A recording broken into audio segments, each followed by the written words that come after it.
Sejam todos bem-vindos, né? Hoje quem vai fazer a nossa leitura é a Adriana. Adriana, quando você puder iniciar, por favor. Olá, meus irmãos, sejam todos bem-vindos em nosso estudo do livro O Homem Integral, a psicografia do Divaldo Pereira Franco e a autora espiritual é Joana de Ângeles. Estamos no segundo capítulo, intitulado Estranhos Rumos, Seguros Roteiros, com o tema do item 7, Homens Aparência.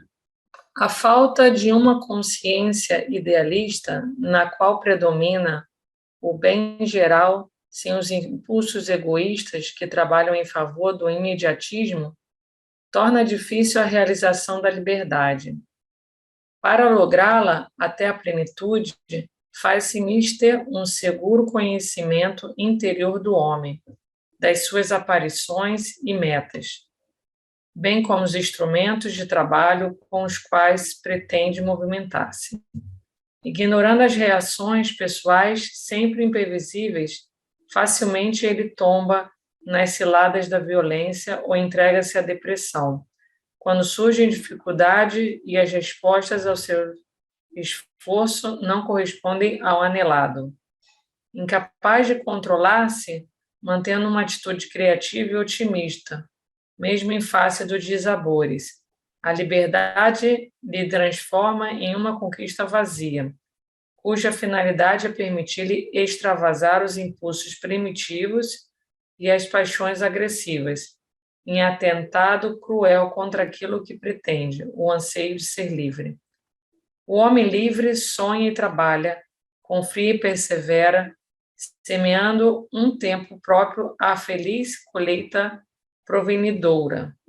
Não se pode conseguir de um para o outro momento a liberdade, nem a herdar das gerações passadas.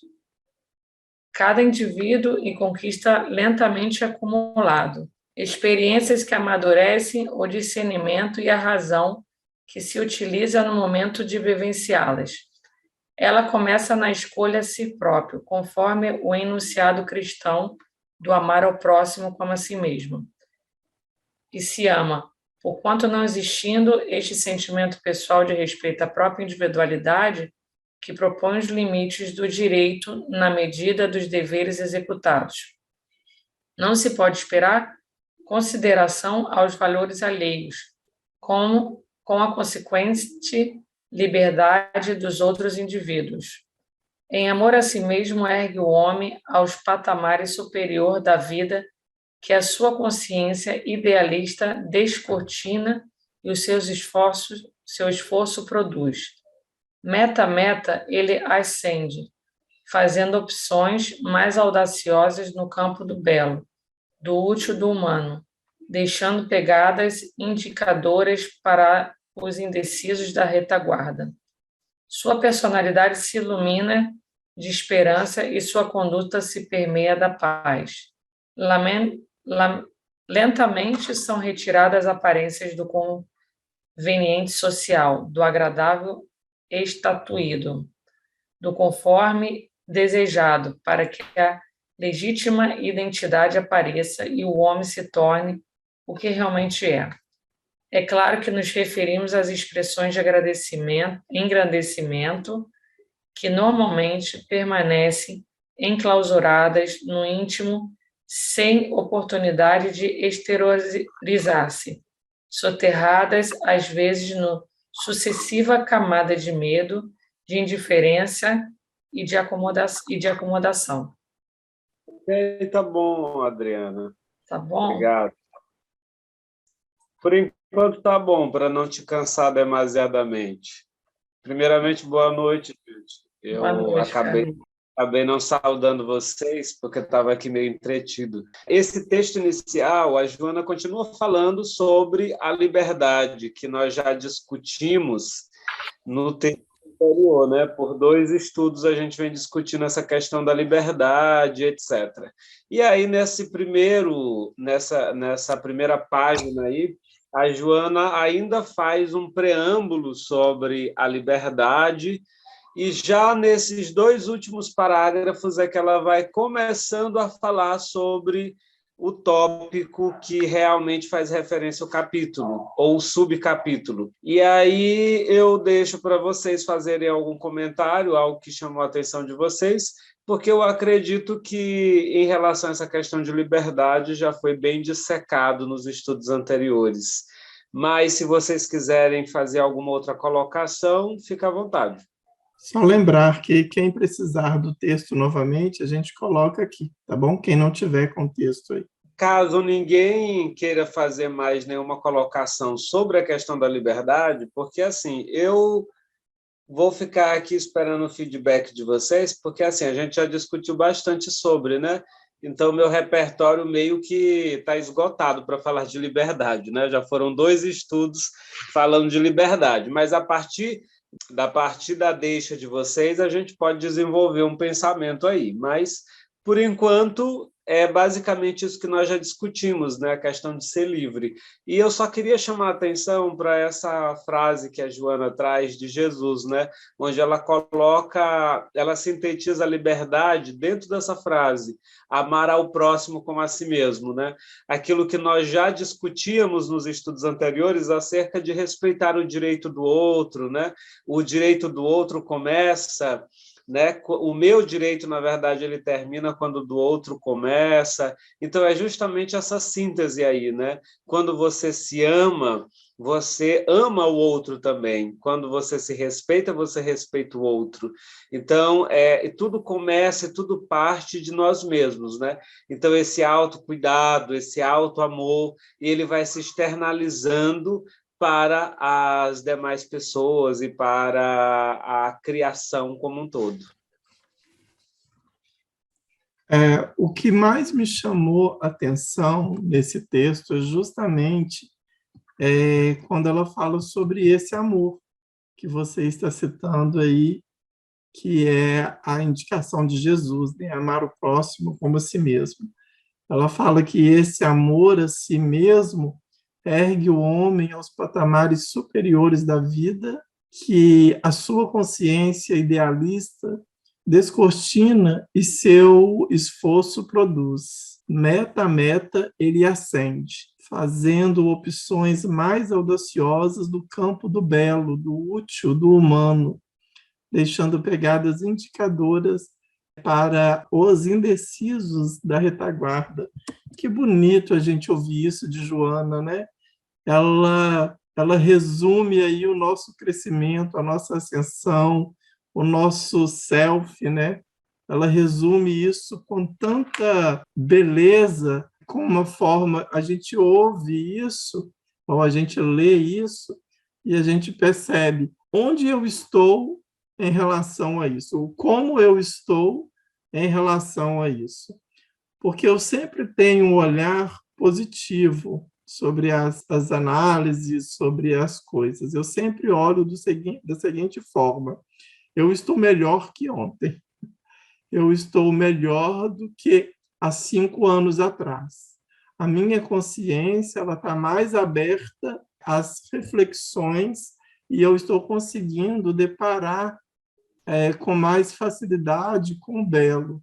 Apesar da nossa evolução vir a passos muito lentos, mas a gente entende que estamos sob esse movimento. A gente não está parado. Se eu, pretérito, eu fiz muito mal, eu matava, hoje eu sou incapaz de fazer isso. E a gente pode olhar também na própria vida do agora. Se eu olhar para mim hoje, com a idade que eu tenho, e se eu olhar para mim no ontem, há 10 anos atrás, eu percebo um crescimento bem interessante, né, em relação à minha pessoa, né? E eu vejo isso como uma forma de autoconhecimento. Então, quando a Joana traz essas informações aqui, isso me tocou bem assim, isso falou comigo bem profundo, né?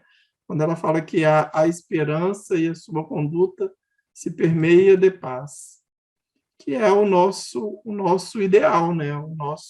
O caminho, o nosso foco é esse. Perfeitamente. Essa observação em relação ao quanto que a gente vem melhorando, avançando, né? Isso é muito interessante, essa reflexão, porque a cada 10 anos a gente muda de vida. Então, é muito interessante a gente... Às vezes eu ficava me perguntando como é que se dá essa questão da reencarnação, né?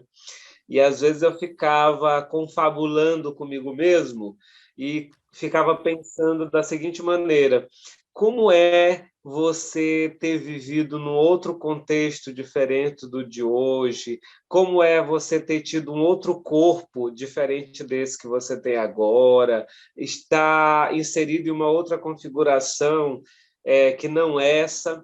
Mas aí depois eu fui analisando que de 10 em 10 anos a gente muda de vida na mesma vida. Então, se você pegar uma fotografia sua de há 10 anos atrás, você já não se reconhece mais, porque o corpo não é mais o mesmo, a fisionomia não é mais a mesma. Se você for analisar a sua estrutura mental, o seu discernimento de há 10 anos atrás, você não é mais o mesmo. Quanta coisa você aprendeu, quanta coisa você viveu. Então, a cada década que nós vamos atravessando, a nossa vida ela é uma outra vida dentro de uma mesma vida. Não sei se vocês conseguem entender o que eu estou querendo dizer. Então, o Divaldo, ele diz uma coisa interessante, ele diz assim: a gente não tem várias vidas, nós temos várias experiências carnais dentro de uma mesma vida. Então, é bem esse transcorrer dos anos numa encarnação. Fica muito nítido isso para nós percebermos o quanto que a gente vai avançando, vai crescendo, vai melhorando, né?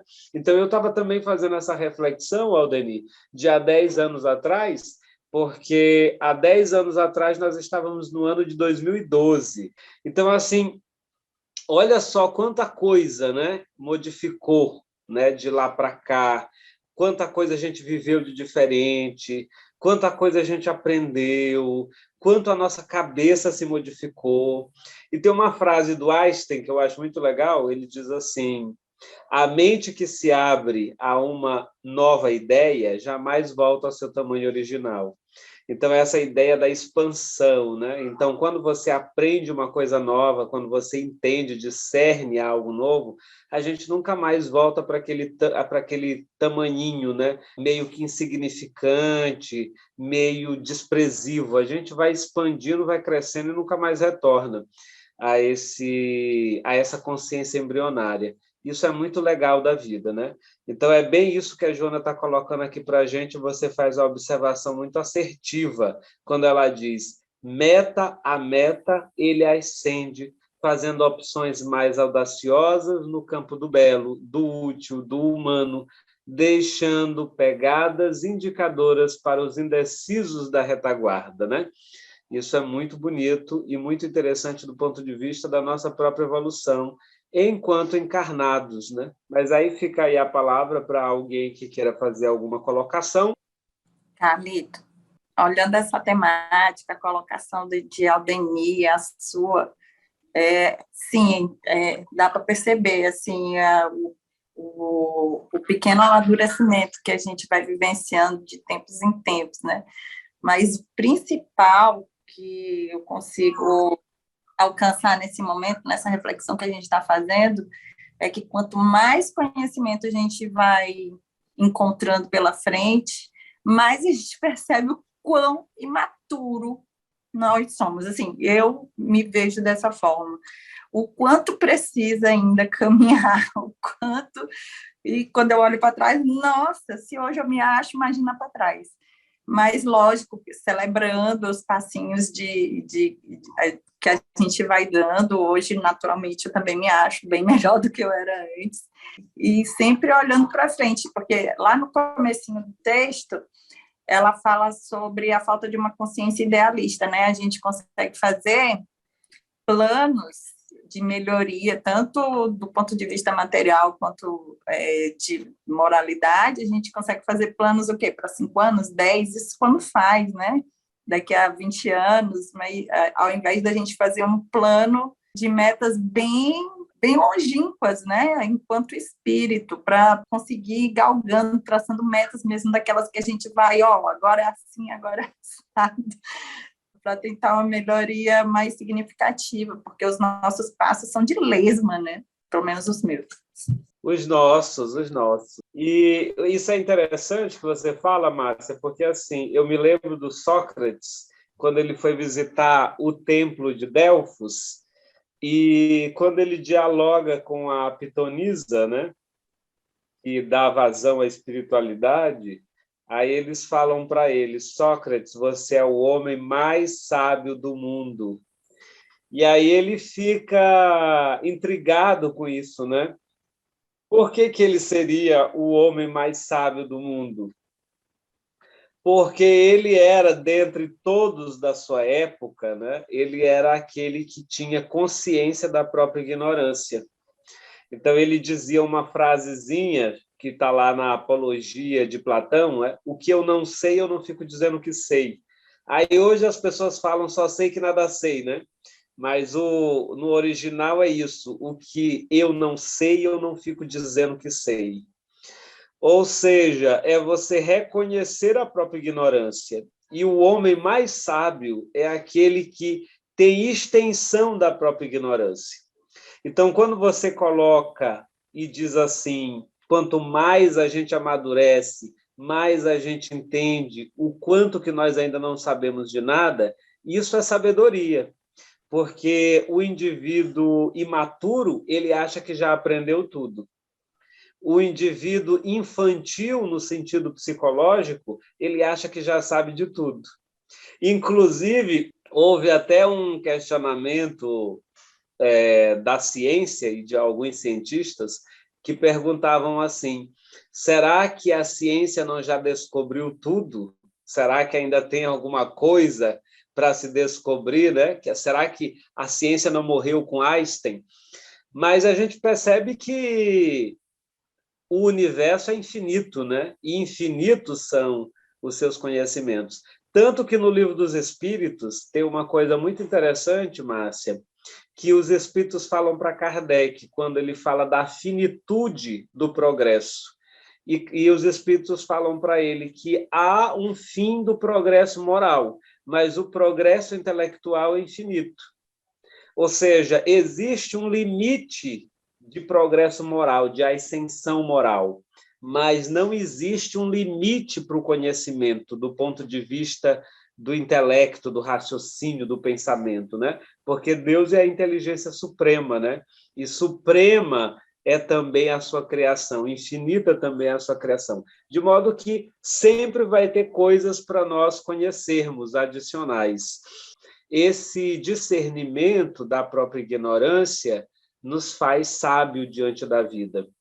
E Kardec tem uma frase que eu acho maravilhosa, essa frase do Kardec, está lá na conclusão do Livro dos Espíritos. O que eu acho interessante é que ninguém lê a conclusão do Livro dos Espíritos. Ninguém lê introdução nem conclusão. Mas a conclusão do Livro dos Espíritos é maravilhosa. E tem uma frasezinha do Kardec que me chama muita atenção lá. Ele diz o seguinte: se vossas ciências, que vos ensinam tantas coisas, não vos ensinou que o domínio da natureza é infinito, não sois sábios senão pela metade. Então, eu gosto muito dessa frase do Kardec, porque o domínio da natureza é infinito. E se nós não tivermos noção disso, nós não seremos sábios senão pela metade. Mas a verdadeira sabedoria, a sabedoria na sua totalidade, é aquela que sabe que sempre tem algo a mais para você descobrir, para você entender, para você amadurecer. E esse algo a mais, ele não necessariamente é um conhecimento, vamos dizer assim, novo, mas muitas vezes é uma forma de olhar diferente sobre o mesmo conteúdo. É igual você pegar um livro que você leu há 10 anos atrás e você relê, você vai aprender coisas novas, você vai ter um olhar diferente, você vai ter uma percepção diferente, porque a sua mente não é mais a mesma. Então, essa ideia de você ter noção da própria ignorância, isso nos faz sábio. E essa sabedoria que é a sabedoria das grandes almas. Carlito, comenta também, por exemplo, a gente tem a mania de falar assim, eu só dou conta disso até aqui, eu não acho que eu não consigo dar conta de amadurecer mais do que isso, eu não vim para Cristo, essas histórias assim, sabe? Eu acho que a gente, na verdade, quer se esquivar de uma responsabilidade para conosco mesmo, que a gente já dá conta. Se já tem tanta informação, se ela nos é acessível, se as vivências estão aí para colocá-las em prática, quando a gente fica se esquivando de amadurecer, essa vontade de permanecer na ignorância, permanecer no imediatismo, no sentimento imediato que aquele prazer de ser como se é ignorante proporciona, isso nos traz uma responsabilidade, né? uma consequência de não querer amadurecer, de não querer caminhar, né? Isso, exatamente. Eu estava até lendo, antes da gente entrar no estudo, eu estava lendo um livro da Amélia Rodrigues chamado Vivendo com Jesus. É o último livro da coleção da Amélia, que ela tem uma coleção de 10 livros que ela fala sobre passagem do Evangelho. E o último é esse, que foi publicado em 2012. E ela falava justamente um pouco em relação a isso que você está colocando, Márcia, sobre essa nossa paralisia diante do progresso. Ela dizia que nós somos grandes... Qual o termo que ela usava? Deixa eu ver aqui se eu me lembro, né? Não vou lembrar a terminologia exata, mas é como se nós fôssemos contra o progresso milenarmente, né? Nós estamos há milênios contraproducente, mas nesse desculpismo, né, de que eu não consigo, eu não posso, isso aqui é muito para mim, sendo que todos nós temos essas possibilidades. Eu vejo muito isso no movimento espírita, as pessoas dizerem assim, eu não sou um Jesus Cristo ainda, eu não sou um Chico Xavier, eu não sou uma Irmã Dulce, uma Madre Teresa. E a grande pergunta que fica é a seguinte, mas o que está faltando para ser? Não é? Essa é a grande pergunta. Porque eles não vieram de onde nós estamos vindo? Eles também não partiram de um princípio de ignorância, simplicidade, no sentido de destituído de complexidade? A criação ela não parte desse princípio simples e ignorante, como coloca os espíritos a Kardec? Então, isso significa que todos nós tivemos a mesma origem. E se nós tivemos a mesma origem, vale dizer que todos nós também temos as mesmas possibilidades. Então, se eles estão lá, por que nós ainda estamos aqui? Se eles já conseguiram, por que nós não conseguimos? Aí outros vão dizer assim, mas é porque eles são espíritos mais velhos. Quem garante que nós não partimos do mesmo princípio? Só que eles resolveram avançar e nós ainda permanecemos retardatários. Porque se nós formos fazer aqui, por exemplo, uma análise, nós vamos perceber que Paulo de Tarso, antes de se converter ao cristianismo, ele era perseguidor do próprio cristianismo. Nós vamos perceber, por exemplo, na figura de Pedro, que era um dos discípulos mais diletos de Jesus, que além de ser preconceituoso, ele era rude. É assim que os espíritos trazem a personalidade de Pedro, né? Um rústico, né? Então, Pedro ele teve uma dificuldade muito grande para lidar com ele mesmo. Nós vamos ver, por exemplo, a figura da própria Maria Madalena, que era prostituta e, de repente, dá um salto rumo ao cristianismo. E tantas outras personalidades que a gente conhece, Zaqueu, que era publicano, cobrador de impostos, e depois resolve-se por seguir Jesus e muda a sua vida, muda o seu roteiro. Então, o que falta para nós, né? Se nós também estamos diante do cristianismo redivivo, que a doutrina espírita nos convidando ao progresso, ao melhoramento, à transformação. E hoje nós temos todas essas possibilidades ao nosso alcance. Então, a gente percebe que não falta nada. Nós estamos dentro de um comodismo egóico evolutivo. E a gente não quer sair dele. Simples e pura e simplesmente isso.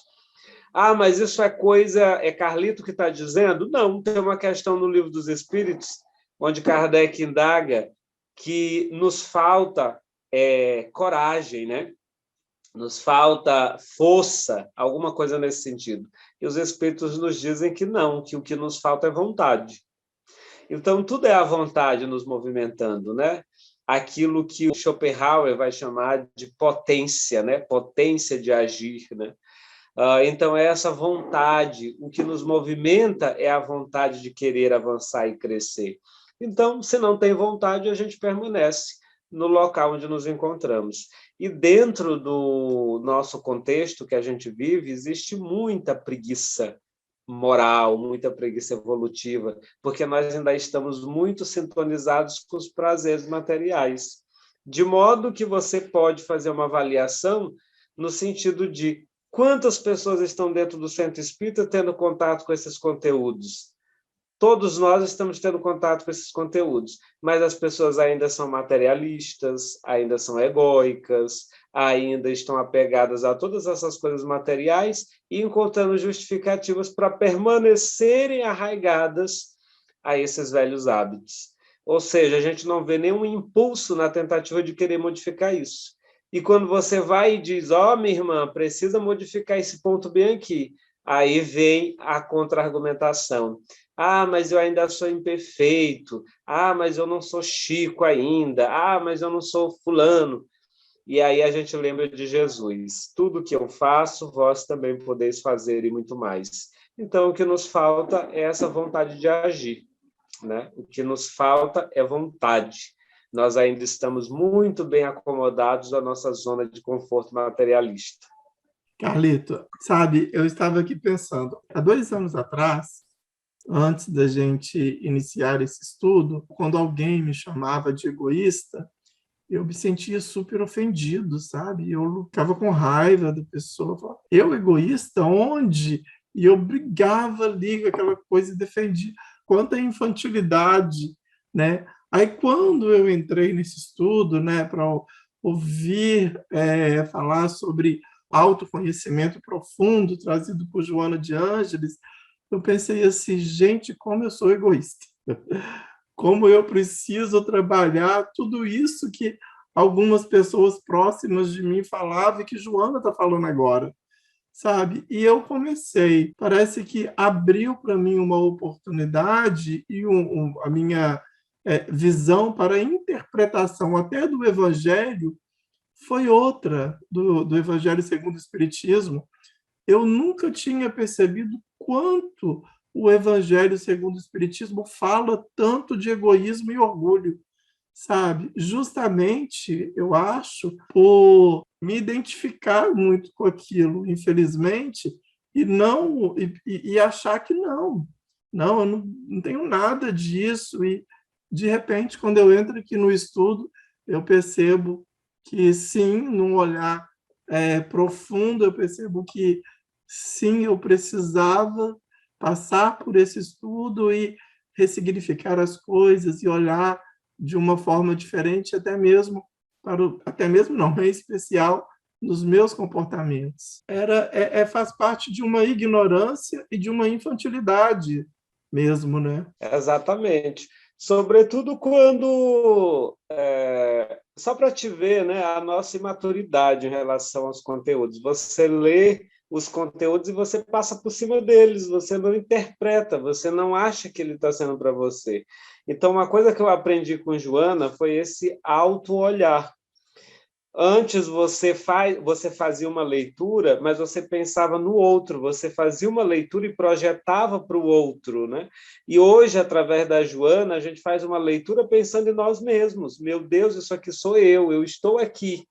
Então, é aquilo que a gente sempre está chamando a atenção dos nossos companheiros, dos nossos amigos, acerca dos textos da Joana, e dizendo, gente, vocês estão realmente sacando o que a Joana está querendo dizer? Porque quando eu comecei o grupo de estudo com a Joana, eu vi as pessoas assim, ai, Joana, que lindo, que maravilhoso o texto de Joana, e etc. E aí eu ficava me perguntando, gente, será que as pessoas estão entendendo o que a Joana está dizendo? Porque a Joana ela está chicoteando a gente, né? Ela está escancarando o pior de nós, para nós mesmos. Será que a gente está conseguindo ter esse olhar? Então, alguns termos da Joana foi me despertando quando ela utiliza algumas palavras como primarismo, né? Nós ainda estamos no primitivismo, só que a gente olha isso aqui, a gente não dá a mínima bola. Mas o que é o primitivo? O primitivo é o mundo bárbaro. A Joana vai dizer que a humanidade estertora, a Joana vai dizer que o novo Deus da sociedade contemporânea é o sexo desregrado, que as pessoas tomaram como Deus. A Joana vai dizer que nós ainda estamos, todos nós somos carentes, afetivos. A Joana vai dizer que nós ainda não sabemos amar, e a gente já acha que ama, que a gente ama a nossa mãe. Não, mas eu amo a minha mãe incondicionalmente, eu amo os meus filhos. Mas a Joana vem e diz, nós ainda não aprendemos a amar. Isso que você está chamando de amor incondicional é ego. Mas até a gente admitir isso, é um processo, né? É um processo. Então, isso é que é gostoso na psicologia, como um todo, né? Principalmente na psicologia espírita, na psicologia crística, quando a gente se reconhece naqueles conteúdos. Quando Jesus fala para os fariseus, raça de víboras, hipócritas, caiados por fora e cheio de podridão por dentro. É a gente se reconhecer nessa afirmativa. Isso é que é bonito no Evangelho, né? Não é a gente olhar para o outro e dizer, não, Jesus deve estar falando isso para aquele meu colega lá do centro espírita, que é igualzinho, né? Então, isso é uma projeção, né? Você está tirando de você o foco e colocando no outro, né? E a psicologia interpreta isso muito bem. Então, é justamente esse olhar de maturidade, de você olhar para o texto e se ver nele. E o quanto que a gente cresce, o quanto que a gente melhora, porque você passa a sentir o texto espírita, você passa a viver o texto espírita. E aí ele ganha um sentido, porque enquanto você está lendo para o outro, ele não tem sentido para você, mas quando você se projeta no conteúdo, aí ele ganha sentido. Então, e essa beleza que você traz me chama muita atenção também. Agora, a nossa amiga Elisa está com a mãozinha ali já há um tempinho, né? Posso falar algo? Eu estava pensando, assim, no que vocês todos estavam falando, né? E daí fica assim, borbulhando na minha cabeça, e eu fico juntando com vários estudos que eu faço, né? E comentários. E eu vejo assim, digamos, eu sinto assim, como é importante esse estudo, né? Do psicológico, de como funciona a nossa psique, assim, né? Eu fiz um comentário num estudo, quer dizer, eu não fiz um comentário, eu só fiz, digamos, um acréscimo, né? Não quis desfalar ninguém, só acrescentei algo. E daí criou, digamos assim, uma polêmica, alguma coisa como se eu estava negando algo, e que não era o meu propósito negar. Mas ali eu percebia que as pessoas elas não entendiam o psicológico, né? A responsabilidade do espírito, né? Eu fiz um comentário assim, a pessoa falou assim, nós somos agentes de transformação, nós transformamos o outro, né? Ela comentava isso. Eu só falei, não, gente, eu só queria agregar algo, porque nós, digamos assim, nós não conseguimos transformar outras pessoas, né? Mas eu ia no intuito, assim, digamos assim, porque eu acho que é muito assim, você entra numa, digamos assim, uma frustração em algo, quando você pensa, eu consigo transformar alguém, né? E eu tentava explicar, nós podemos substituir essa palavra, até porque nós influenciamos as pessoas, né? Através dos nossos exemplos, mas o agente de transformação é o próprio ser, é a própria pessoa, ela só se transforma se ela quiser, através daquela vontade, né, que até você comentou, né, Carlito? Essa vontade, ela tem que ser ativa, né? Ela que promove essa transformação. Igual, às vezes a gente faz estudos, a gente vê exemplos, a gente lê livros, né? E muitos de nós ficamos naquela superficialidade, achando, igual você falou, né, Carlito? Nossa, que texto maravilhoso, que lindo, nossa, que maravilha, digamos assim, mas fica ali na superfície, não pega aquele texto e fala assim, o que está falando aqui? que eu me encontro nesse texto, né? Digamos, eu acho que aí é tudo assim, você precisa ter um amadurecimento psicológico para que você se proponha isso, né? E o estudo, principalmente da Joana de Ângeles, que eu acho que também ela é direta, né? Ela vai na direção do que realmente nós precisamos, ela nos ajuda a ir amadurecendo, a gente se percebendo isso. Então, eu acho tão importante esse estudo da parte psicológica para que não fique capenga, né, os nossos estudos e a gente fica só naquela superficialidade, pensando assim, digamos, eu acho muito perigoso a gente acreditar que a gente transforma alguém. A gente não é capaz de transformar alguém. Eu até dei o exemplo assim, gente, Cristo veio. Olha a luz que Jesus Cristo tem, né? Como ele irradiava. E, no entanto, tem pessoas que elas nem conseguiam enxergar aquela luz, entendeu? Ué, então como? O exemplo dele transforma. Por que aqueles não seriam transformados? Porque depende muito da vontade, da maturidade, do movimento da pessoa querer se transformar, né? Porque, digamos assim, e eu tentava explicar, mas eu fiquei meio assim, eu falei assim, eu acho que esse povo, eles precisam de um estudo psicológico, e talvez daí faz aquele linkzinho ali e eles me entendem melhor. Eu não sei, digamos, eu achei assim que essa minha experiência seria útil agora no estudo. Claro, com certeza, Elisa, adorei a tua fala, e é aquilo que tu trouxe para nós, porque é bem isso mesmo. Nós ainda estamos tão infantilizados, né? Principalmente diante desses conteúdos tão maravilhosos que são os conteúdos da doutrina. E eu tenho certeza, uma coisa que eu acho de certeza, que é até perigoso a gente ter certeza, né?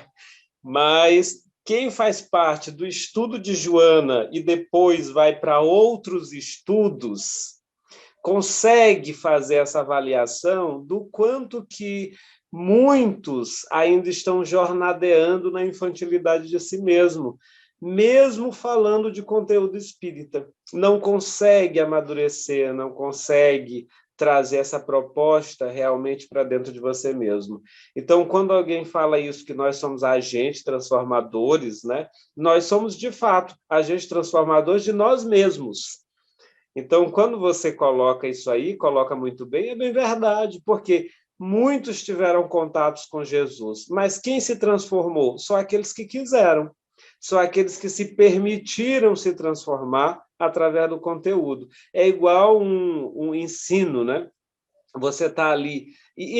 Na verdade, eu vou até trazer aquela questão da parábola do semeador, né? Quando Jesus fala essa parábola do semeador, ele está se colocando como o simples semeador, aquele que semeia, aquele que esparze a semente. Mas a frutificação da semente há de depender do solo onde ela cai. É que vale dizer que a frutificação não depende de Jesus. A semente já foi jogada, mas o fruto depende daquele que a recebe, daquele que acalenta, o que ele vai fazer com essa semente, né? Então, nós vamos ter os variados tipos de solo, né? Nuns a semente não cria raízes profundas, a planta, noutras ela é sufocada por espinhos, noutras ela já é comida à beira, né? Já fica ali na superficialidade, até que outras caem em terra boa, né? E dá algum fruto. Então, assim, depende de quem recebe, né? Então, a gente é que se transforma baseado com aquilo que nós temos ao nosso entorno, com aquilo que nos chega. Então, o Espiritismo ele pode nos transformar ou não, isso há de depender de nós. Então, é como a gente trabalha. E quando você se acha imbuído de que eu tenho uma tarefa de modificar, de transformar, isso é muito perigoso mesmo quando você coloca, porque a pessoa ela esquece de si mesma. Ela fica nessa projeção de que ela tem que melhorar o outro, melhorar o mundo, mas, na verdade, é uma forma dela acomodar-se para ela não se transformar, para ela não se olhar, para ela achar que ela é boa, que ela é maravilhosa, que ela está servindo a uma causa, mas, no fundo, ela está se iludindo. Então, a gente tem que ter esse cuidado para consigo mesmo. E a partir do momento que eu me transformo, a partir do momento que eu me modifico, eu me torno um exemplo para aqueles que querem também se modificar. Mas não sou eu que vou influenciar, eles é que vão determinar. Aconteceu uma situação, uma vez aqui num dos centros espíritas aqui de Pinheiro. Havia uma problemática com diretoria de centro espírita, porque vocês sabem que os espíritas adoram briga de diretoria, né? Tem fetiche por briga de diretoria. Então, estava tendo uma discussão de diretoria, estavam querendo dar o golpe na atual diretora, uma espécie de retirar a diretora, a atual presidente, né, da casa. E aí me chamaram para uma reunião, teve uma pessoa que me ligava demais e dizia: Carlito, eu quero muito falar contigo, porque tu precisa fazer parte dessa reunião, desse novo movimento, a gente precisa tirar essa diretoria retrógrada, porque a casa está quase fechando, está caindo aos pedaços, etc. E aí, como a pessoa era uma pessoa amiga, né? E aí eu tinha alguma estima por ela, aí eu fui ouvi-la. Eu digo: olha, eu vou ouvir o que você tem a me dizer, porém não vou garantir que vou me envolver com nada, mas eu apenas vou te ouvir por uma consideração de amizade. E fui ouvi-la.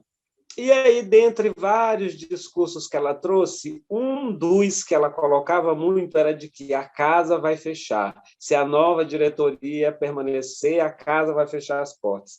Aí eu disse assim para ela, eu disse: mas eu não tenho nada que ver com casa abrir ou casa fechar.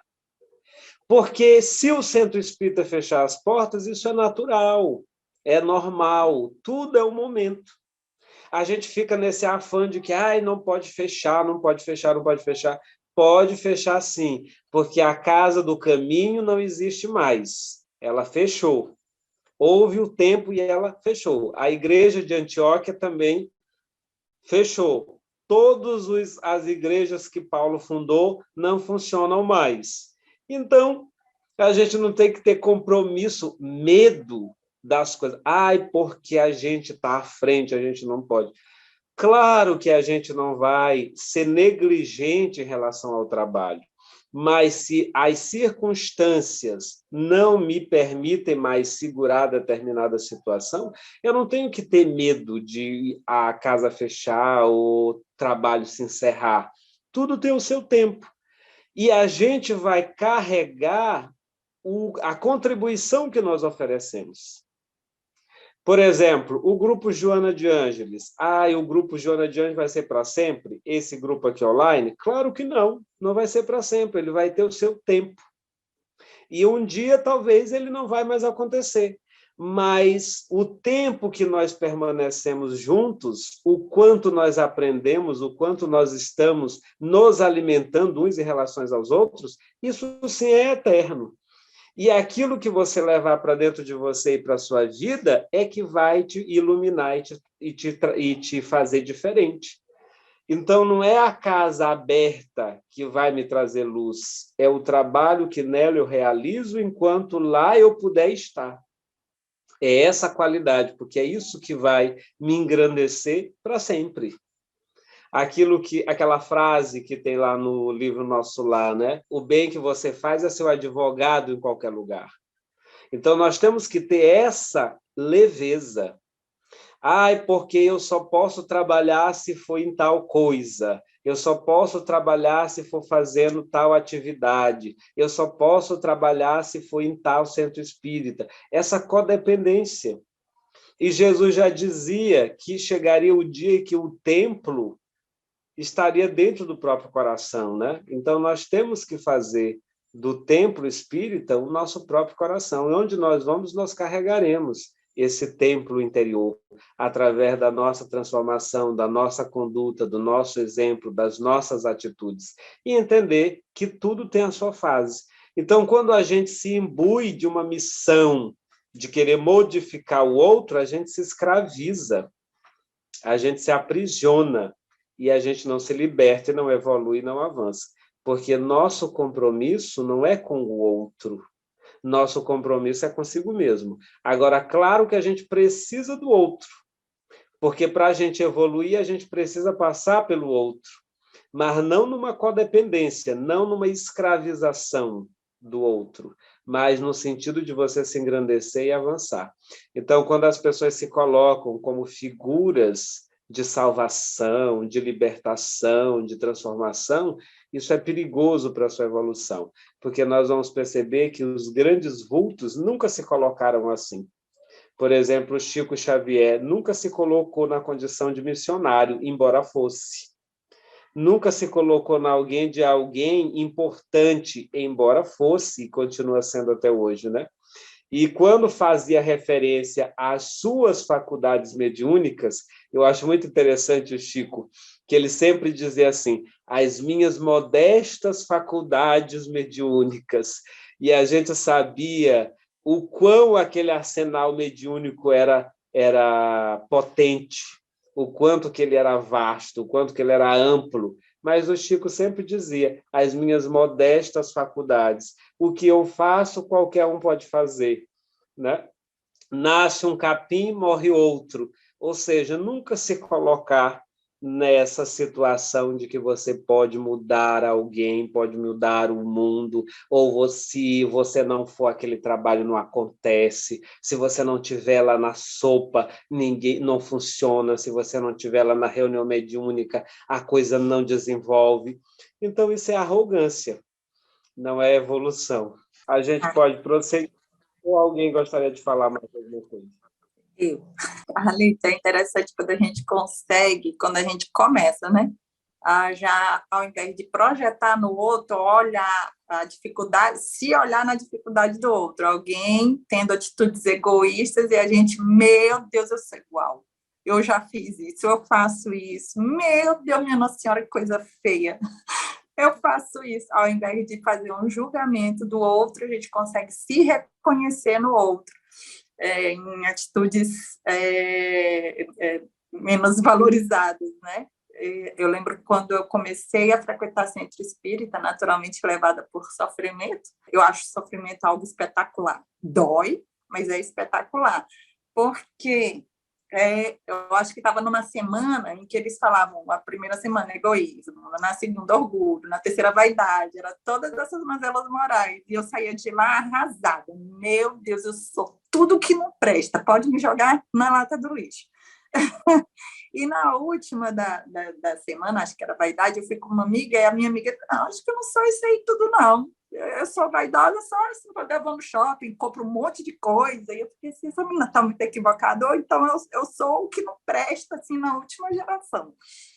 E o sofrimento, eu enxergo assim, como se fosse aquela ferida na pele, aí vem um remédio que entra, dói para poxa, mas tu consegue ver a transformação, aquela melhoria que, às vezes, tu recebendo alguma semente que tu não está no sofrimento, passa por ti, tu nem vê, tu nem percebe, tu não consegue fazer a reflexão, e no sofrimento a gente parece que entra mais profundo, mexe lá dentro, a gente reflete, a gente pensa, a gente vibra, nessa modificação que a gente faz de nós mesmos, ao invés de ficar tentando modificar o outro, a gente consegue se enxergar mais claramente nas situações, nas reações, nas ações.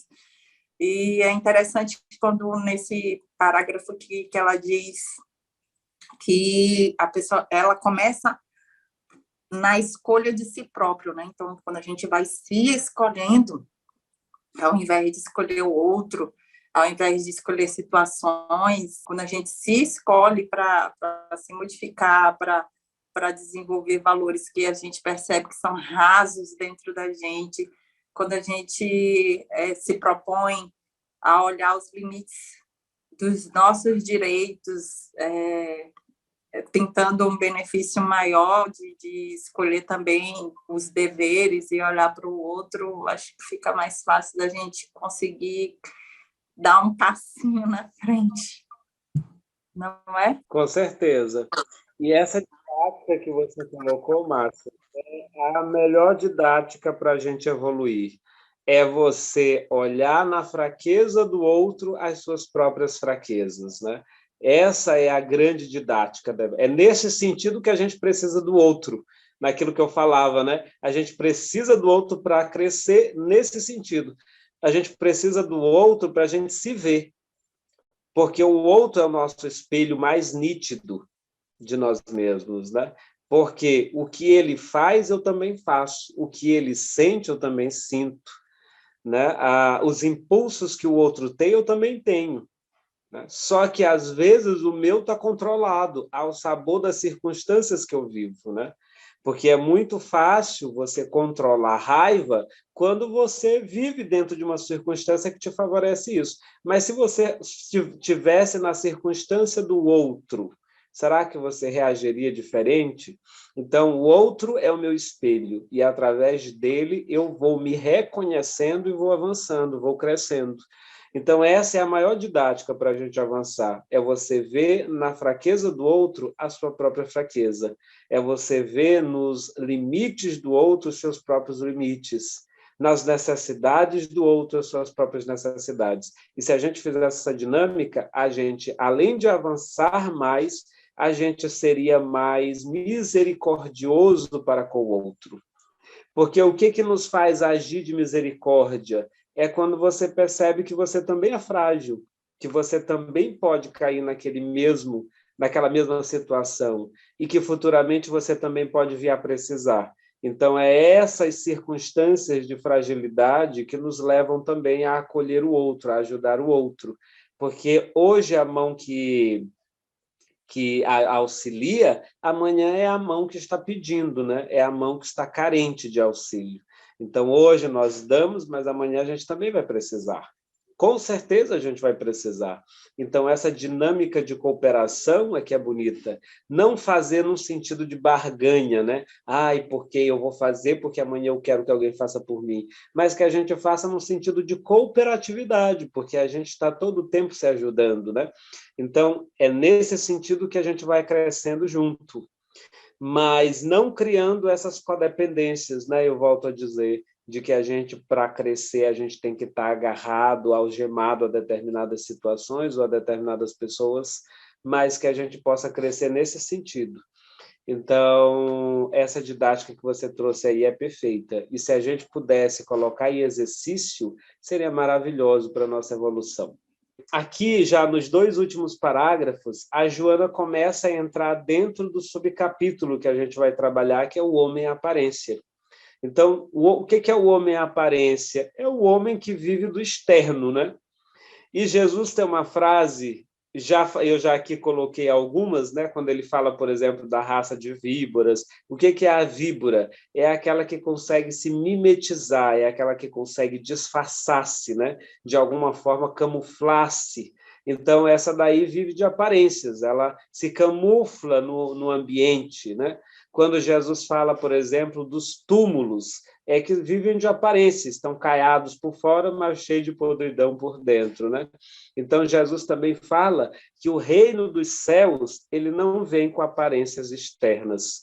Então, mais uma vez, falando nesse sentido. Então, não é o externo. Jesus sempre condenava, e essa palavra eu coloco aqui só por uma questão de ênfase, mas não no sentido de julgar, mas ele sempre admoestava os fariseus nesse sentido.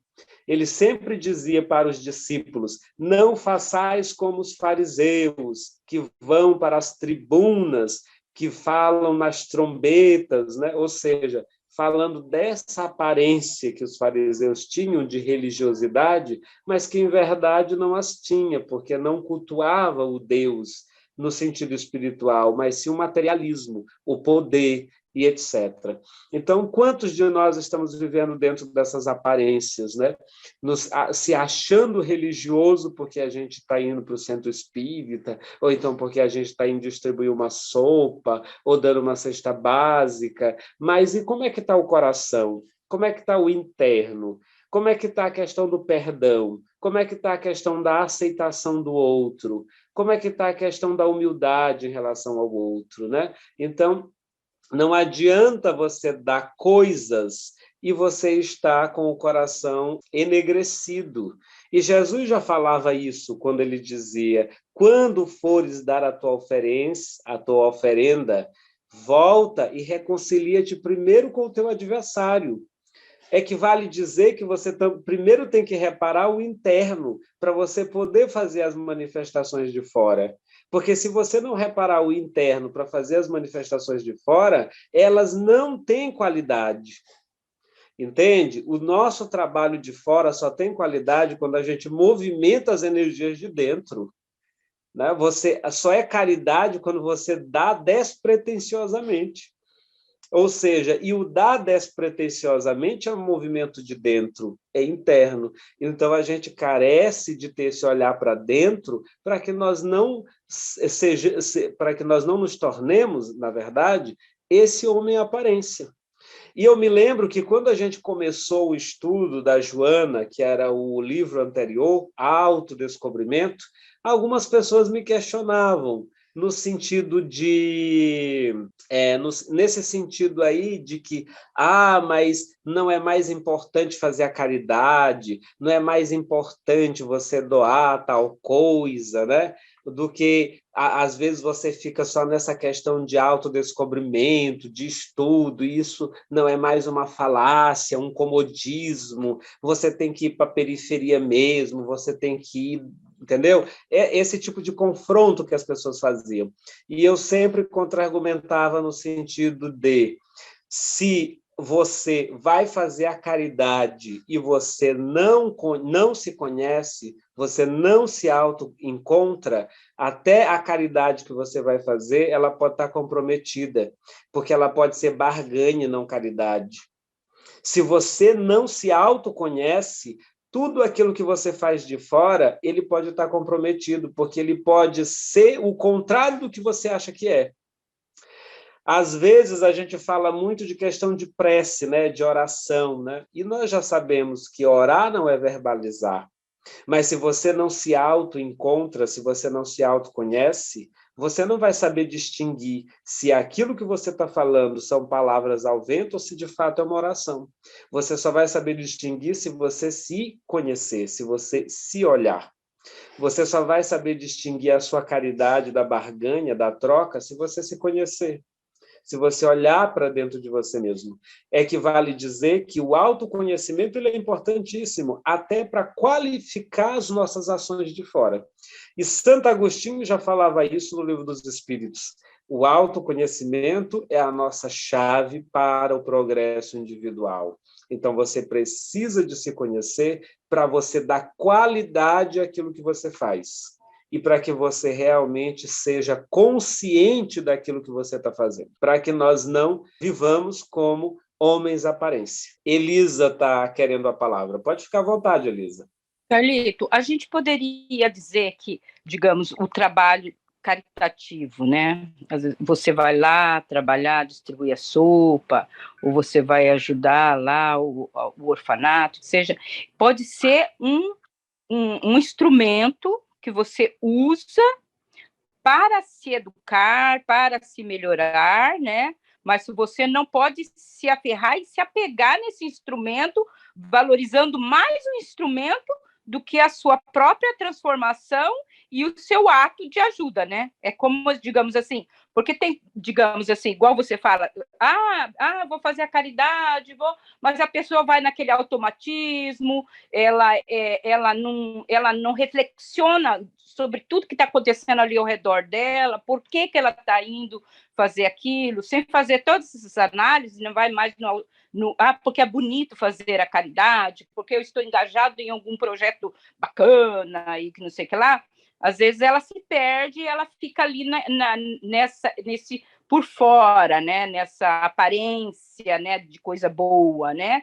Sem realmente... Então, ela valoriza esse instrumento que está nas mãos dela, que pode ser uma ajuda para que ela se melhore, né? Perfeitamente. Então, pode ser um instrumento para a sua transformação ou pode ser um instrumento para a sua derrocada, né? Porque há de depender do direcionamento, do sentimento, daquilo que te move, da intenção que te move, né? E para que nós saibamos qual é a nossa intenção, carece da gente se estudar, se analisar. Será que, de fato, minha intenção é essa? porque às vezes a gente acha que é e não é. Porque às vezes a gente coloca na nossa cabeça que é uma coisa e daqui a pouco a gente descobre que não é. É igual amor e paixão. Às vezes a gente se apaixona e acha que está amando, e a gente só está doente. Não é amor, é doença, né? E os gregos já sabiam disso, né? Que chamava patos, né? De patológico, é a mesma raiz da patologia, né? Então, o amor, se você está sofrendo, se aquilo está te causando uma dor, um incômodo, insônia, falta de apetite e um monte de coisa, então isso não é amor, isso é doença. Você está doente, mas você acha que você está amando. Porque a resposta do amor é sempre um bem-estar. É sempre uma alegria, sempre uma satisfação. E se você não está sentindo bem-estar, a saúde, você não está amando. Mas, às vezes, a gente se convence que é. Consegue entender? Às vezes, as pessoas dizem que ciúme é sinônimo de amor. Falta de autoconhecimento. Se você não sente ciúme de mim, então você não me ama. Olha só como a gente distorce as coisas, né? E a gente entende que o ciúme, ele é um ácido, né? Ele é algo que destrói, ele é algo negativo, ele nunca esteve associado ao ato de amar. Então, é o que eu estou querendo dizer no sentido das nossas atitudes, né? Então, a gente precisa se conhecer e se reconhecer para nós sabermos se aquilo que nós estamos fazendo, de fato, é aquilo que a gente está achando que é, né? Então, o autoconhecimento ele vem nesse sentido, para nos dar essa qualidade até nas nossas atividades, nas nossas ações, e para que a gente possa também saber dizer sim e saber dizer não. Porque Jesus já dizia, seja o teu falar, sim, sim, não, não. A gente acha que caridade é só você dizer sim, é só você aceitar, né? E isso não é caridade, isso é permissividade. O indivíduo que só diz sim, ele é permissivo, ele é corrupto, né? Ele está deixando as coisas acontecerem, mesmo ele sabendo que poderia impossibilitar aquilo. Então, caridade é você saber se colocar, é você saber o momento de dizer sim, saber o momento de dizer não. E às vezes tem gente que diz assim, eu não sei dizer não, né? Eu até me lembrei agora da fala do Léo, porque ele já disse isso uma vez, né? O Léo já mencionou que ele não sabe dizer não. Até lembrei que a Denise disse que ele sabia, né? Mas isso não é caridade. Às vezes a gente acha que é. Tem gente que diz assim, não estou colocando aqui como se fosse como a fala do Léo, mas eu estou aproveitando para dizer que tem pessoas que às vezes se utilizam desse argumento para dizer como eu sou bom, eu nunca sei dizer não. E isso não é bondade, entende? Isso é uma agressão consigo mesmo. Porque quando você não sabe dizer não, você se agride, porque você faz o que você não queria fazer. Você, às vezes, se permite fazer situações da qual você não gostaria. Então, você está se agredindo, achando que está fazendo uma atitude boa. Então, esse é o autoconhecimento, né? É nesse sentido que a gente coloca. Eu dou a palavra aqui para a Denise, que também levantou a mãozinha. Então, Carnicete, e boa memória. Do falar não, eu lembro também dessa história. Então, mas da caridade eu queria dizer o seguinte, né, que ainda que aquela coisa, a mão direita, que não saiba só a mão direita, que não saiba direito o que a esquerda faz, ou vice-versa, enfim. Eu também acho o seguinte, muitas pessoas, às vezes, né, principalmente no movimento espírita, isso acontece bastante, acham que, de repente, se você fizer a caridade, a probabilidade de você receber alguma coisa a seu favor é quase certa, né? Então, você faz uma caridade com segundas intenções. O que eu acho que não há nada de errado nisso. Por quê? Porque se você fizer 1, 2, 3, 4, 5, 6, assim se passaram 100 anos. Entende? Porque aí o que aconteceu? Você pegou uma prática, ainda que na vaidade, e você acabou fazendo o bem, e de repente você se viciou fazendo o bem. Entende? Então, se de repente a pessoa fala, não, eu vou fazer isso porque eu vou receber. Agora eu vou fazer, ainda não recebi, mas eu vou fazer de novo, porque eu vou receber. E assim vai, na segunda, na terceira, na quarta, de repente ele já está viciado em fazer o bem. Entende? Então, eu acho assim, tudo que você pratica, você fica muito bom, seja no bem ou seja no mal, né? Tudo aquilo que você praticar, você vai ficar muito bom nisso. Até na fofoca, não é? Você já reparou que tem pessoas fofoqueiras muito boas? Tá praticando. né? Tudo que você praticar, você vai ficar muito bom nisso. E então, eu acho assim, que nessa hora não é nem tão ruim você fazer a caridade esperando alguma coisa. Por quê? Porque você vai acabar entrando nesse vício. E de repente até esqueceu se você recebeu ou não recebeu. De repente você vai entrar nesse elo e assim se passam 100 anos. Você começou a praticar e sem você mesmo ter percebido, dado conta, você fez a caridade mais do que muita gente.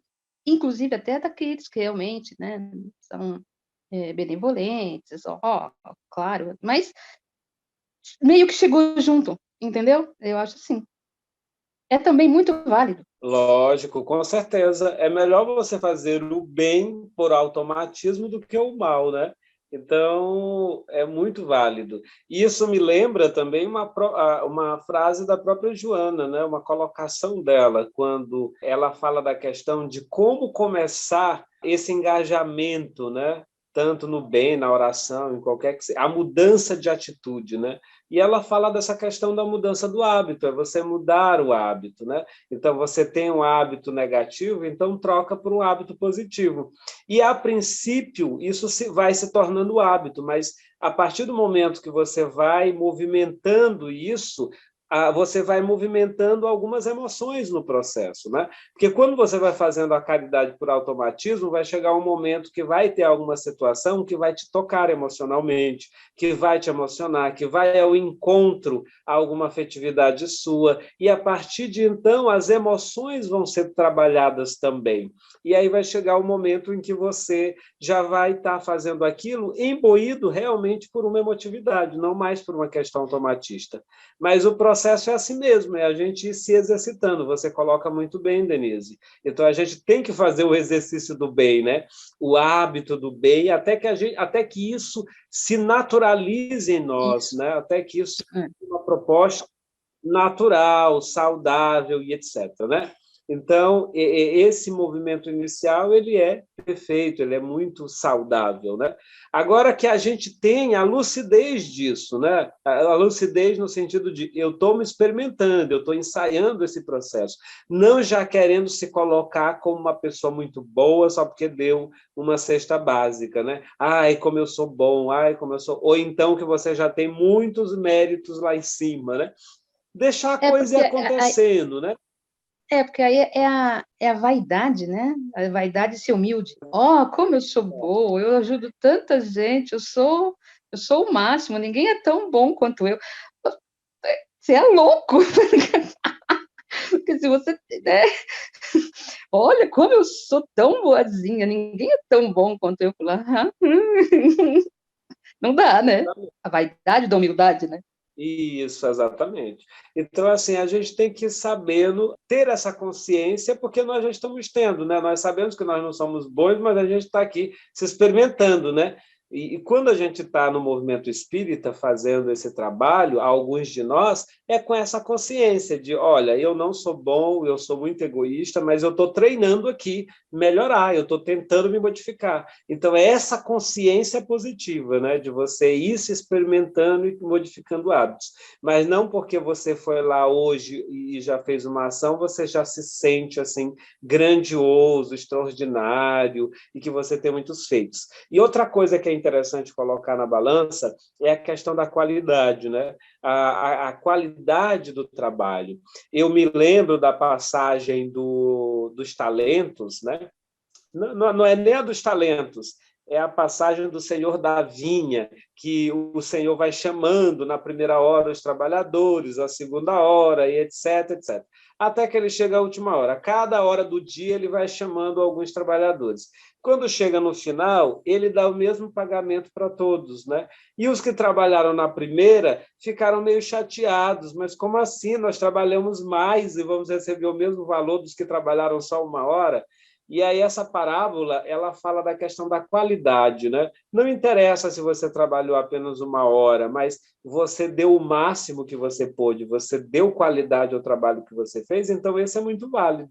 Então tem gente que está aí fazendo um trabalho de 10 anos, e outro vai lá e faz 1 ano, faz 1 mês, mas a qualidade, a emotividade, a doação, o prazer, às vezes é muito maior, é muito mais superior. Então, isso também é colocado na balança. Mas é bem verdade que qualquer bem que você faça, consciente ou inconscientemente, com certeza ele vai te servir em algum momento. Ele vai advogar a sua causa em alguma situação. Ô, Carlito, estava ouvindo aqui, né, a Denise falar e acabou passando algumas coisas aqui na minha cabeça. Por exemplo, né, quando a gente percebe o político do ano Cesta Básica, vai alimentar ali aquelas pessoas que têm necessidade e vai ser um tipo de caridade. Mas por que que ele está fazendo isso, né?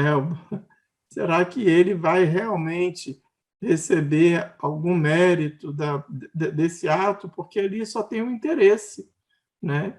E outra coisa que eu estava pensando também é que a gente recebe aí esses vídeos, e tinha um que eu recebi uma vez, que era um cantor brasileiro que estava falando assim, eu não lembro fidedignamente, mas era algo mais ou menos assim, eu vou doar 30 cestas básicas para quando eu chegar em 10 mil lá. Então, era uma coisa tão absurda que ele não estava nem aí para o sentimento de solidariedade, para ajudar. Ele estava aí era por like, somente isso. Porém, a cesta básica que ele doou alimentou alguém. Então, foi alguma coisa voltada para o bem, teve, né? Só dentro dessa tua colocação, Aldemir, que eu já passo a palavra para a Márcia, que ela também levantou a mãozinha, mas é interessante isso que você coloca, porque tudo aquilo que você faz volta para você, né? Isso é da lei. Já estava até lá na prece de Francisco de Assis, é dano que se recebe, né?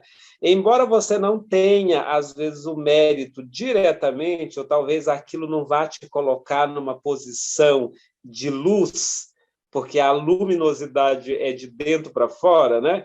Mas, de alguma forma, você recebe. E olha como o mecanismo da lei é extraordinário. Se a gente for, por exemplo, lembrar da questão do filme do André Luiz, né? Porque isso tem no filme, isso não tem no livro. Algumas coisas tem no filme que não tem no livro. Mas a mensagem é interessante. O André Luiz, quando ele desencarna lá no filme, ele atende algumas pessoas por imposição da secretária, não é assim? Ele não quer fazer aquilo, ele não faz por amor, ele não faz por boa vontade. Ele faz constrangido pela secretária. Mas a outra pessoa que recebe, ela se sente tão beneficiada, ela se sente tão agradecida por aquilo, mesmo que ele tenha feito contra a vontade, que quando ele desencarna, ela ora por ele. Então, indiretamente, ele recebeu aquilo que ele deu, mesmo contra a vontade. Você consegue entender o mecanismo aí da coisa, né? Então, pode ser que esse político que está dando, querendo, no fundo, um voto, mas aquela pessoa que está recebendo, talvez ela nutra um sentimento de gratidão tão grande que lá na frente ela vá socorrê-lo. Quando ele precisar, quando ele carecer, quando ele tiver em uma situação crítica, né, espiritualmente falando, né, através de uma oração ou qualquer que seja a circunstância. Então, a dinâmica das leis, né, quando Kardec coloca assim, que as leis de Deus elas são imutáveis, né, então a gente não altera esse mecanismo. Né? Tudo aquilo que você joga, você recebe em alguma medida. Isso tanto positiva quanto negativamente. Então, essa dinâmica ela é bem bonita. Carlito, eu fiquei pensando aqui, né? Por exemplo, o exemplo do cantor ou do político. Geralmente, a gente tem um olhar da análise, né? Em relação ao comportamento deles, o que eles estão fazendo. Imediatamente, eu também faço naturalmente, e imediatamente eu penso, será que eu faria melhor? Será que eu faria pior? Será que eu seria igualzinho? Porque eu estou numa situação diferente como observadora daquele outro. Muito fácil para mim, muito conveniente. Eu reclamar do presidente, do governador, de sei lá quem. Será que eu, nessa mesma situação, não faria pior? Aí eu fico me perguntando aonde é que eu estou fazendo exatamente igual na proporção menor, na proporção do meu lar, na proporção da minha vida, que eu estou fazendo exatamente igual, mas como não tem uma projeção social, ninguém está sabendo, quem está sabendo sou eu, quem está sabendo é quem está aqui me rodeando comigo. Que aí entra na história da aparência do conveniente social, né? Eu me mostro convenientemente agradável aos outros, convenientemente como eu sei que é admirado, que parece que eu sou algo que eu não sou. E é uma reflexão interessante, porque é onde vai caindo, para aqueles que tentam realmente se descobrir, fazendo essas reflexões, quem realmente eu sou, porque fazer análise do comportamento alheio é realmente muito, muito, muito fácil, e é muito difícil se colocar como autor daquela própria ação. Como é que eu faria? Mas também revelador, né? Porque a gente consegue, em alguma medida, se identificar. Agora, procurando naturalmente olhar o que tu tem de realidade, e não como, eu faria melhor, eu seria melhor. Sim, perfeito. Até porque, assim, essa ideia de eu faria melhor, faria isso, faria aquilo, né? Então, é tudo com as circunstâncias que a gente tem, né? O Chico dizia uma coisa muito interessante quando perguntavam para ele sobre questão de políticos, etc. Ele sempre falava, olha, nós temos que orar muito pelos nossos políticos, né? Porque eles precisam de oração, porque o cargo onde eles estão é um cargo muito perigoso, é um cargo assim, muito complicado, né? Dentro de uma dimensão espiritual. Agora, imagina um político, no sentido aqui de presidente, governador, qualquer que seja, né? Mas toda a população vibrando contra esta pessoa, tantas energias encarnadas e desencarnadas negativamente vibrando até esse indivíduo, né? Então, é uma situação complicada. A gente tem um espírito obsessor e a gente já sofre. Imagine o presidente que tem o Brasil inteiro obsidiando ele, né? É complicado a situação, não tem como resistir. Então, a gente, se nós fôssemos realmente cristãos, a gente estaria orando pelo presidente, pedindo à espiritualidade que o auxiliasse, que o inspirasse no seu comando, né? No seu direcionamento. Então, essa seria a atitude louvável, né? Que nós orássemos em benefício deles, para que eles recebessem as inspirações adequadas, para que não se corrompessem, para que não se deixassem levar por essas forças negativas, que todos nós estamos à mercê delas. Imagina nessas situações onde você detém o poder, né? Onde a vaidade é muito grande, o poder é muito grande, o dinheiro está muito presente. Então, nós deveríamos de estar orando por essas pessoas, mas o que a gente faz? A gente atira pedra, a gente desculhamba, a gente xinga, e tudo é culpa do político, né? Tudo é culpa do governo. Então, a gente começa a projetar as nossas frustrações em cima deles, e aí não melhora, aí é que não vai melhorar, aí a coisa começa a piorar, porque é muita vibração negativa. Então, o que eu quero dizer é nesse sentido aí que você coloca, Márcia, né? Nós estamos fazendo diferente. Nós não estamos fazendo diferente, porque nem orar por eles nós não estamos fazendo, porque se a gente estivesse orando por eles, a gente já estava fazendo diferente. Mas a partir do momento que a gente vai se imbuindo dessa gana, dessa raiva, dessa ira coletiva, a gente já está vibrando na mesma sintonia. Então, e nós vamos fazer diferente quando estivermos lá em cima? Não vamos. Eu sou professor, eu acho a educação assim muito ainda, a indigência ainda está muito presente na educação, principalmente na educação do Brasil como um todo, mas a do Maranhão, então, gente, vocês não devem imaginar o sofrimento que é a educação aqui do Maranhão, né? E aí a gente percebe essa briga por coisa nenhuma, as pessoas brigando por causa de cargo, as pessoas brigando porque querem uma posição de mando, querem um cargo de confiança. Então há muita essa indigência, essa disputa. E quando o indivíduo consegue, ao invés dele ajudar, dele assessorar, ele começa a espezinhar em cima da classe, né? Começa a humilhar, como se ele não tivesse saído de lá, ou não irá voltar possivelmente para a mesma condição. Então é assim que a gente vive. Quando você chega numa posição de poder, você começa a espezinhar acerca daqueles que te colocaram lá. Na grande maioria é assim que funciona. Quando você ascende no cargo da empresa, quando você vai para um cargo de chefia, então quando você pega a direção da casa espírita, às vezes é aquele companheiro que a gente sorri, brinca, é maravilhoso. Quando ele pega a presidência, Ave Maria, vira a pessoa mais arrogante do mundo. Então é assim que funciona, né? Por que a gente faz isso? Porque o mal predomina em nós. Por isso a gente vive num mundo de provas e expiações. Eu acho muito legal essa análise que Kardec faz dos mundos.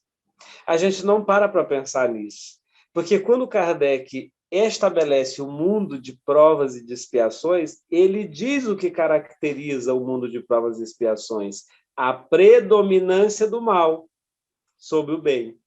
Então, se nós estamos, A mais B, né?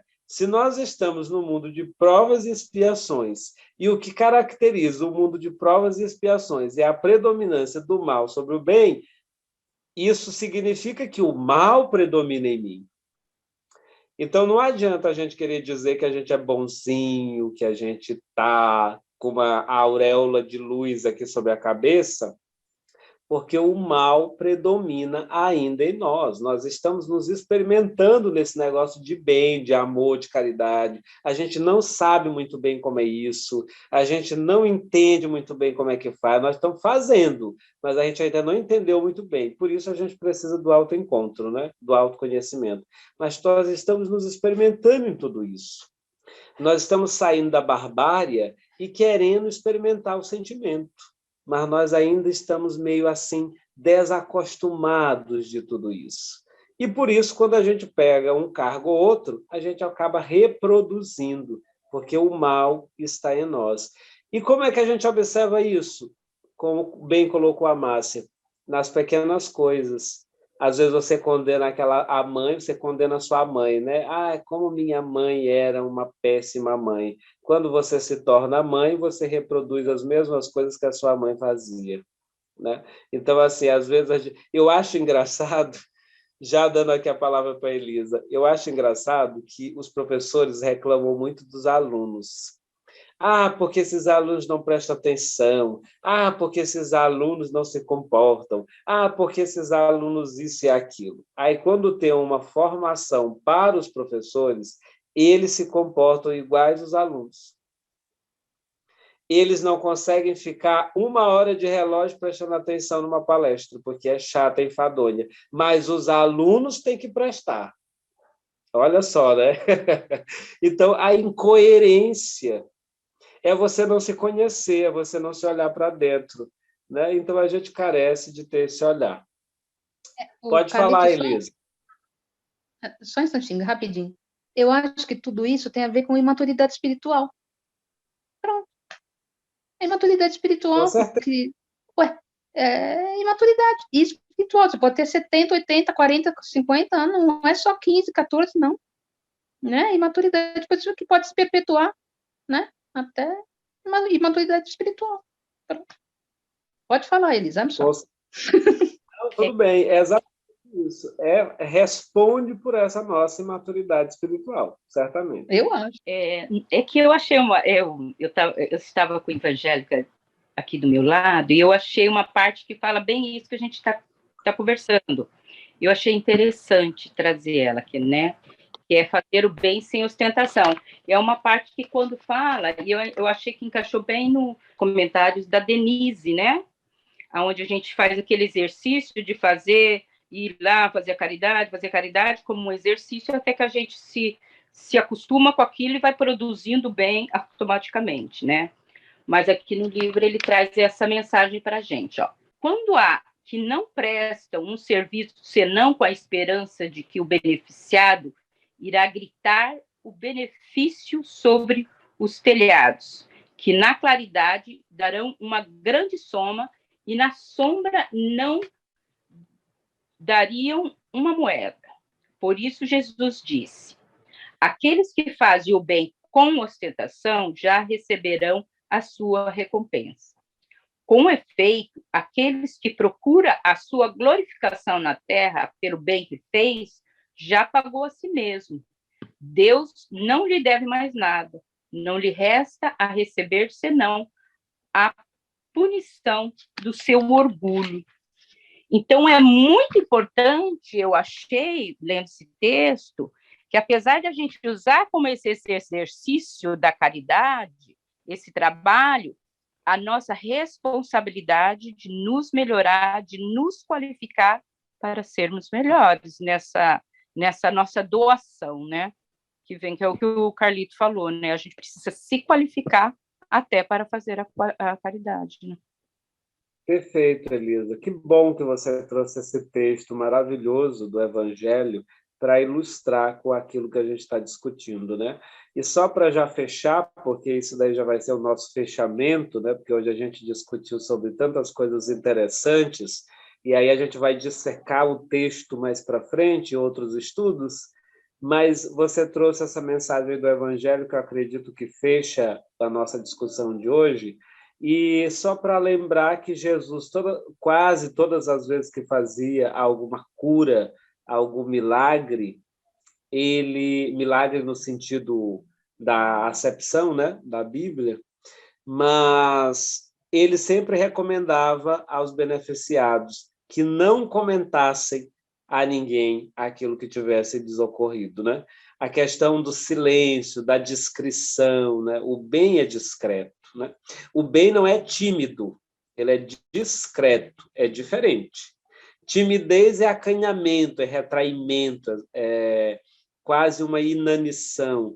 A discrição é você saber se colocar, é você não afrontar o outro, é você não querer brilhar mais do que o outro, né? Então, isso é ser discreto. Então, o bem ele é discreto.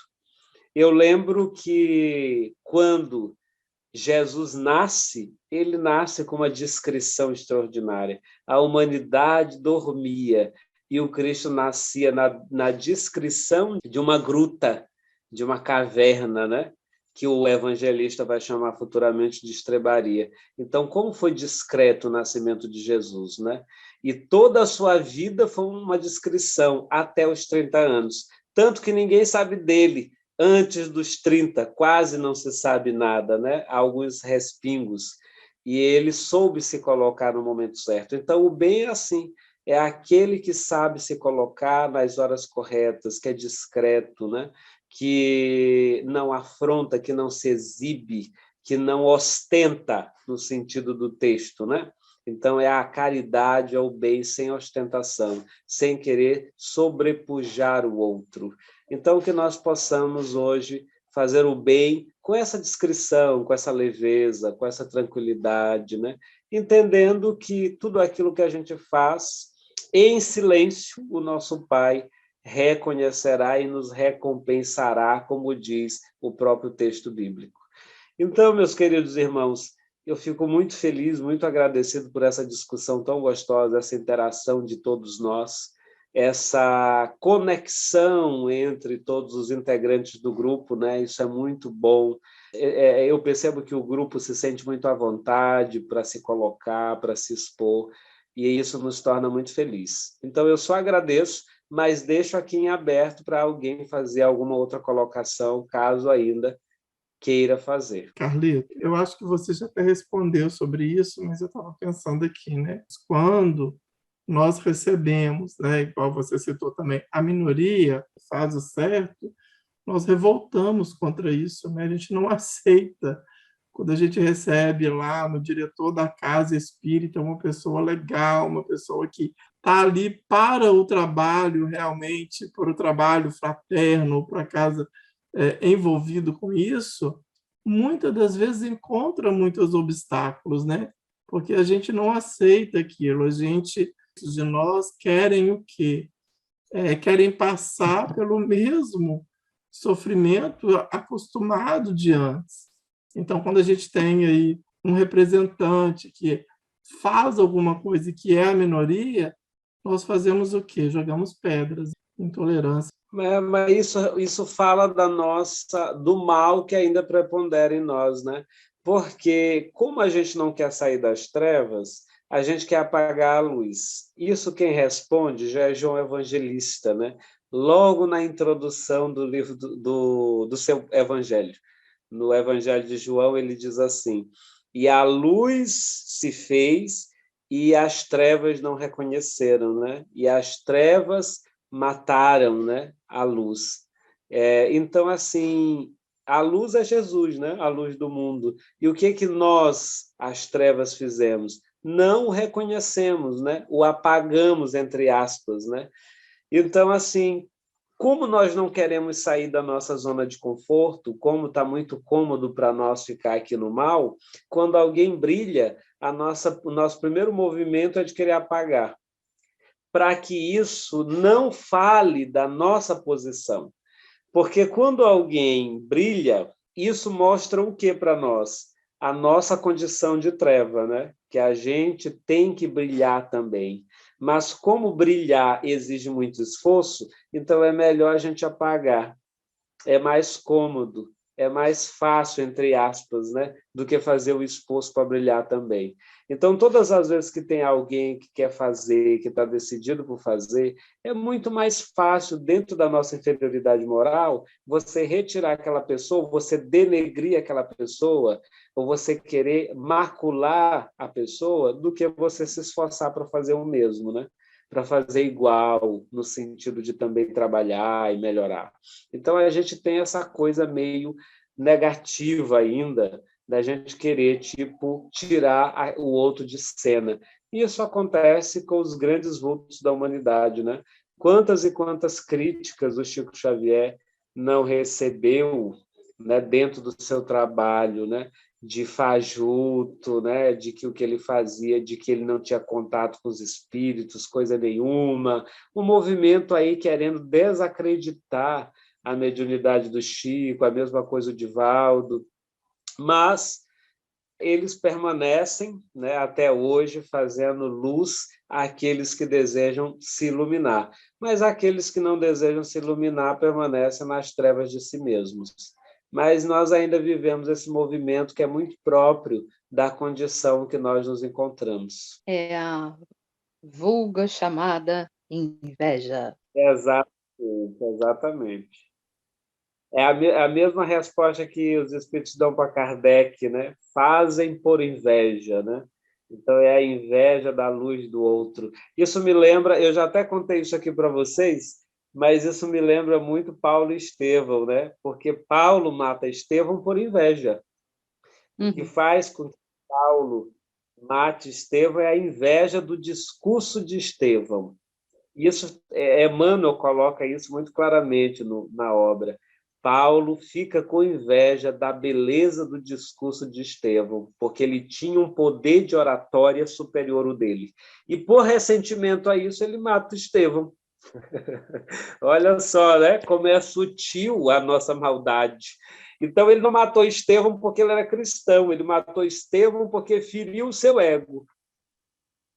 É não suportar a felicidade do outro, né, Carly? Não é querer ser o que o outro é, não. É não suportar a felicidade do outro. É só isso. E E a a hora gente que não. a gente percebe que não vale a pena, que é a tal da reforma íntima, porque eu acho que isso vem com o tempo. Eu acho que todos já viveram isso. Eu acho que muitos já passaram por esses momentos e agora se dão conta de que invejaram e foram invejados, vice-versa. Depois que você se dá conta que você amadurece, a gente cresce e vê que, de repente, por exemplo, um Haroldo Dutra, que é um grande palestrante, blá, blá, blá, e fala, pô, que legal, olha aí, gostei. E não é, né? Você não pode invejar, não gosto. Gosto sim, ó, que legal, o cara é muito bom, maravilha, tomara que ele continue cada vez melhor, que aí todo mundo vai no embalo, né? Agora não é bem assim, né? Muita gente ainda tem inveja da felicidade do outro. Não suporto vê-lo feliz. É assim, né? É o tal do sentimento, né? A gente se ressente porque o outro tem aquilo que eu não tenho e eu não me credencio para desenvolver, então eu mato o outro. Por isso, e isso daí, sabe o que é interessante isso, Denise? Isso é a nossa tragédia evolutiva. Isso está lá no Caim e Abel. Isso começa na nossa tragédia enquanto espíritos em evolução, né? Caim mata Abel por inveja, porque Deus o amava mais do que a ele, né? Então a inveja faz isso. A inveja, ela nos ludibria a ponto de achar que a vida do outro é melhor que a nossa. Então Caim, ele criou na cabeça dele que Deus preferia mais Abel do que ele. Então por isso ele matou Abel. É igual a gente faz com as pessoas, a gente acha que o outro é mais feliz do que nós, mas isso é um ledo engano, porque os espíritos já diziam, a felicidade não é deste mundo, né? Então, todo mundo tem problema, todo mundo tem os seus desafios, todo mundo tem as suas dificuldades. Então, a gente mata o outro para assumir o lugar dele e a gente se depara com os problemas que o outro tinha no lugar que assumia, né? Então, às vezes, a gente quer destituir o presidente da Casa Espírita porque a gente quer ser presidente, por inveja. Aí a gente destitui o presidente e assume o lugar. Quando a gente assume o lugar, a gente se torna infeliz, porque a gente se depara com os desafios da presidência. E a gente entende que tudo na vida é desafios, né? A riqueza tem os seus desafios, a beleza tem os seus desafios, né? A saúde tem os seus desafios, né? A doença tem os seus desafios, tudo exige de nós alguma coisa. Então, A fortuna também. a fortuna, a inveja, ela é uma ilusão, porque a inveja, ela faz com que nós acreditemos que a vida do outro é melhor que a nossa. E quando a gente amadurece, a gente entende que cada um está desenvolvendo aquilo que precisa desenvolver, no lugar que tem que desenvolver, no espaço que veio desenvolver. Então, não existe esse negócio de ser melhor ou pior. Cada um está no espaço que precisa.